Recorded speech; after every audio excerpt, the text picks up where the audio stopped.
From dust, he raises. From ashes, he restores. He takes the lowly and seats them with princes, not because they are strong, but because he is. This is the promise that endures through every generation. No one is too forgotten, no situation too hopeless to be beyond the reach of divine intervention.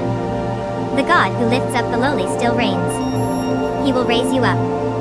He will seat you with princes.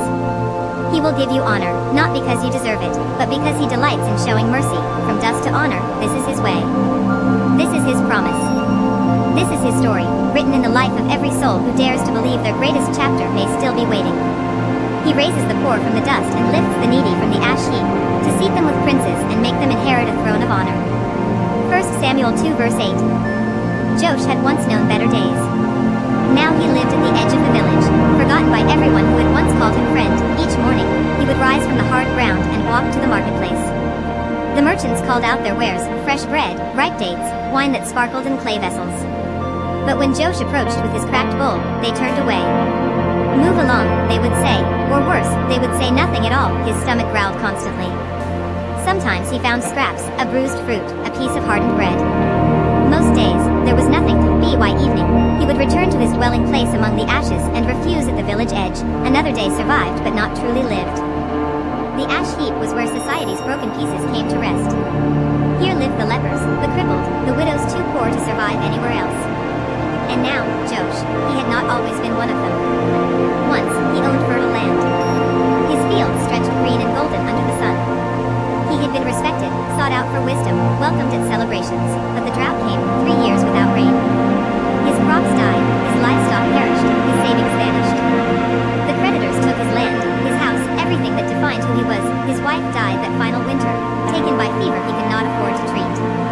His children lived far away with troubles of their own, and so he came here, to this place where the forgotten gathered, because there was nowhere else to go. At night, he could hear other voices, some praying to gods who seemed absent, others simply weeping. The ash heap taught him that everything he thought permanent could disappear like smoke. Dawn came differently that morning, though Joash could not explain how. As he stirred from restless sleep, he saw a figure approaching, unusual, since few came to the ash heap willingly. The man was not young, but moved with steady purpose. His clothing was simple but clean. Most striking were his eyes. They looked directly at Joash, not through him. "Peace be upon you," the stranger said with genuine warmth. Joash struggled to his feet, uncertain. It had been so long since anyone addressed him with courtesy. "And upon you, peace," he replied, his voice rusty from disuse. "My name is Ezra," the man said. "I am a merchant. Would you share your story with me?" Those who have known hardship often possess wisdom that cannot be found in comfortable places. They sat together on a flat stone. Slowly, Joash began to speak of his former life, his losses, his long slide into poverty. Ezra listened without judgment, asking questions that showed he truly cared. "I have a proposition," Ezra said finally. "I'm planning a journey to the southern cities. I need someone who knows these lands, who understands both prosperity and hardship. Your experience would be valuable to me. Will you travel as my advisor?" For the first time in months, Joash felt something stirring in his chest, hope. 3 days later, they set out. Ezra provided Joash with clean clothes, proper supplies, and something more precious, he treated him as an equal. "This is Joash," he would tell other merchants, "a man whose wisdom has been refined by experience." At first, Joash felt like an imposter. But as his insights proved valuable day after day, his confidence returned. Not the pride of his former prosperity, but deeper assurance rooted in surviving the worst and enduring. They traveled through valleys of golden grain and terraced vineyards. In each place, Joash found himself seeing with new eyes, not bitter, but grateful. He was remembering who he had been while discovering who he was becoming. His shoulders straightened. His voice regained strength. The transformation was complete not just in circumstances but in identity. He was no longer a poor man temporarily elevated, but a man of value who had once been poor. 6 months later, Joash stood before the gates of the great city of Hebron, not as a beggar, but as part of a respected delegation invited by the city's rulers. Inside the palace's great hall, he was welcomed to the table of princes. The king addressed him as a valued partner. As the feast progressed, Joash found himself holding his own with men of education and influence. During a quiet moment, he stepped onto a balcony overlooking the city. Below, thousands of lamps flickered like stars.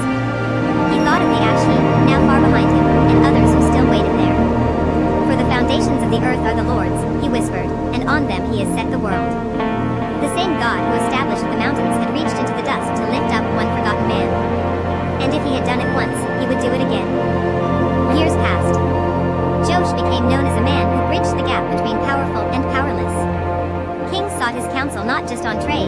From justice, how should the wealthy treat the poor?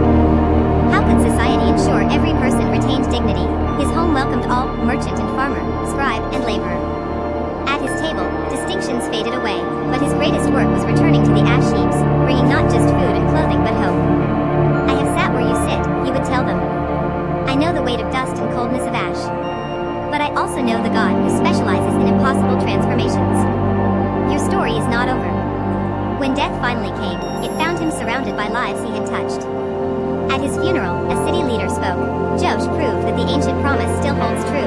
The Lord raises the poor from the dust and lifts the needy from the ash heap, to make them sit with princes and inherit